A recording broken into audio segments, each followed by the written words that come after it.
Good evening viewers, আজ আমি আপনাদের সামনে নিয়ে চলে এসেছি চাল বাঁধাকপি। তো এটা একদম নিরামিষ পদ হবে আজকে শনিবার। এখন আমি যেটা করছি সেটা হচ্ছে বাঁধাকপিটাকে ভালো করে জিরা জিরা করে কেটে নেওয়া হয়েছে এবং তার মধ্যে জল দেবো না, শুধুমাত্র হলুদ আর একটু নুন দিয়ে এটাকে ভাপানোর চেষ্টা করছি। আর এর ভেতর থেকে যে গন্ধটা আছে সেই বাঁধাকপির গন্ধটা যাতে দূর হয়ে যায় তার চেষ্টা করবো। এবং তার জন্য আমি যে মশলাগুলো একটুখানি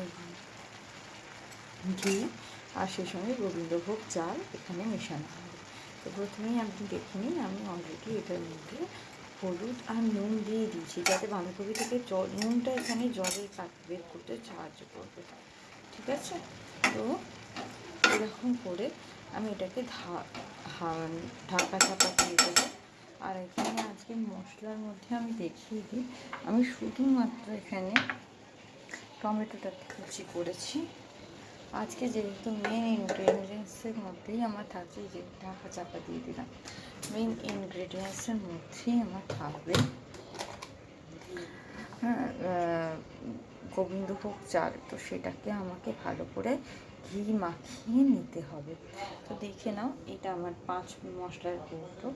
এখান থেকে আমি কি করছি, হলুদটাকে 1 চামচ মেশালাম, এর সঙ্গে আমি মেশালাম এটা হচ্ছে জিরে গুঁড়ো 1 চামচ মেশালাম, আর এটা হলো আমার ধনে হলুদ, এটাকেও 1 চামচ মেশালাম।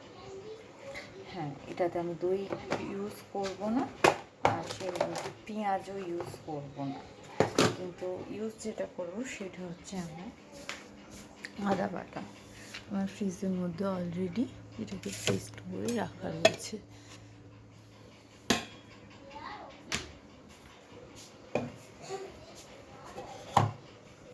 এই হচ্ছে আদা বাটা, ওই পরিমাণটাও দেখে নাও। 1 চামচ আদা বাটা এখানে তুলে দিয়ে দিলাম, দিয়ে আমার পুরো জিনিসটা তৈরি হয়ে গেল। এখনও তৈরি হয়নি। এর মধ্যে আমি দেবো গরম মশলা, যেটাতে স্মেল হয়, আর এটা হচ্ছে কাশ্মীরি লাল মশলা। ভেবেছিলাম সঙ্গে মটরশুঁটি কচুরি করবো, কিন্তু আমার শরীরটা কিছুদিন ধরে খুবই খারাপ যাচ্ছে, সেজন্য আমি কচুরিটা আজকে করতে পারিনি। খারাপ যাচ্ছে ইন দ্য সেন্স, জ্বর সর্দি কাশি এখন সকলের ঘরে ঘরেই হচ্ছে। জ্বর সর্দি কাশি আমার হয়নি, যদিও ভগবানের দয়া, কিন্তু আমার যেটা হয়েছে সেটা হচ্ছে ট্রেনের এখন অবস্থা খুবই খারাপ। স্কুল থেকে ফেরার পথে ট্রেন অ্যাক্সিডেন্ট হয়েছিল, ট্রেন থেকে পড়ে গেছিলাম এবং তার জন্য চোট পেয়েছি এবং তার জন্য চলাফেরা করতে একটু অসুবিধা হচ্ছে। এই কাশ্মীরি লঙ্কার গুঁড়ো যেটা, সেটা আমি এখানে মিশিয়ে দিলাম। এবার যারা লঙ্কা বাটা খেতে চান তারা লঙ্কা বাটা মেশাতে পারেন, কিন্তু লঙ্কা বাটাটা এই ক্ষেত্রে আমার মনে হয় না খুব বেশি ভালো লাগবে, কারণ লঙ্কা গুঁড়োটা তো দিচ্ছেন অনেকে কাশ্মীরি, আমি তো কালারের জন্য দিচ্ছি, আমার বাড়িতে বাচ্চা আছে, তো বয়স্ক মানুষ আছে, তারা এমনিতে লঙ্কাটা ভাজার মানে লঙ্কা গুঁড়োটা এমনিতেই অন্যরকম, মানে কাশ্মীরি লঙ্কা গুঁড়োই যেন দিই যাতে শুধুমাত্র কালারটা আসে। আচ্ছা, এবার কিছুক্ষণ ওয়েট করি আমরা, তাহলে এটাকে ভালো করে মিশ্রণ করে নিয়ে এর মধ্যে একটু নুন মেশাবো।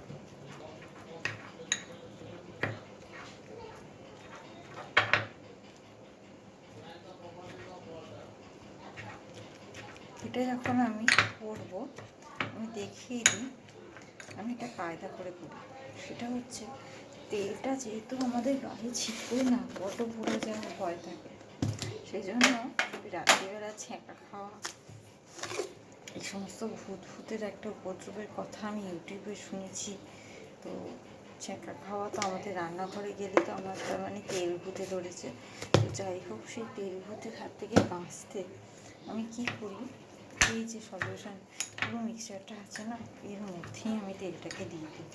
বিশেষ করে আমি এখানে রাইস ব্র্যান অয়েল ইউজ করি, এটা দেখে নেবেন, বা যে কোনো ডায়েটিশিয়ানের পরামর্শ অনুযায়ী দেখবেন।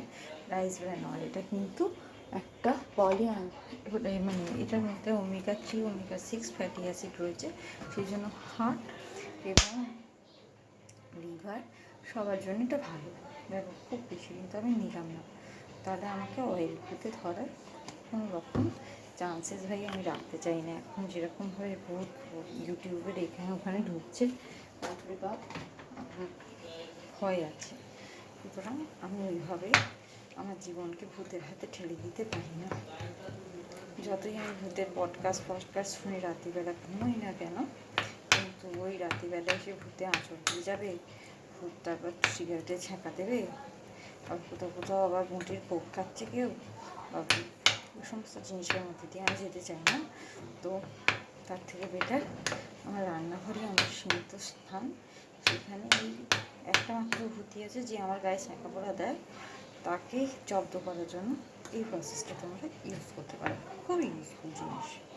যাই হোক, হ্যাঁ দেখি নাও এবার আস্তে আস্তে, কিন্তু এটার মধ্যেও দেখো দেখো জল বলছিলাম না, নিজেরাই জল বের করবে, এই জলের মধ্যেই এটা ভাববে। এটা কিন্তু ভাবছে, শুধু ভাবছে না, আমাকেও ভাবাচ্ছে, যাতে ধরে না যায় সেই দিকে মনোযোগ দিকে। ঠিক আছে, হাতটাকে যতটা সম্ভব সাবধান করছি, যাতে ছ্যাঁকা ভূত আমাকে না ধরে। তো যাই হোক, আবার এটাকে ঢাকা দিয়ে দিই।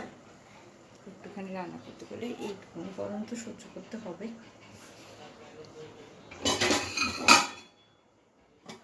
এই চলে এলো আমার রান্নার হাঁড়ি।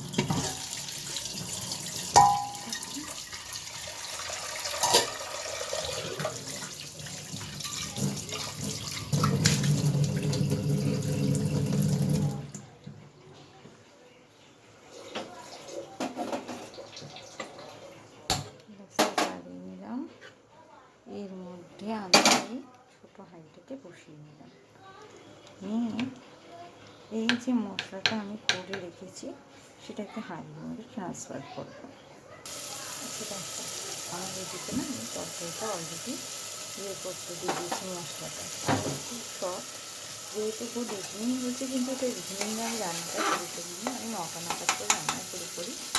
খেতে আমি প্রচণ্ড টায়ার্ড থাকি, টায়ার্ডের মাধ্যমে শরীরকে, সুতরাং শরীরটাকে দেয় না, করে দেয় একটা সময় দিয়ে। তো যাই হোক,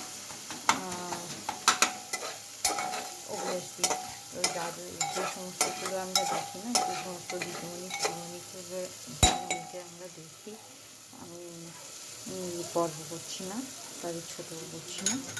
ওই কিছুদিন আগে আমি একটা ব্লগে দেখলাম যে দিদিমণি মাস্টারমশাই কী সব কাণ্ড করছেন। তো এই সমস্ত কাণ্ড কারখানা না করে আমি কিন্তু গার্ডেন দিতে যাই ভাই, অনেক দূরে যেতে হয় গার্ডেন দিতে।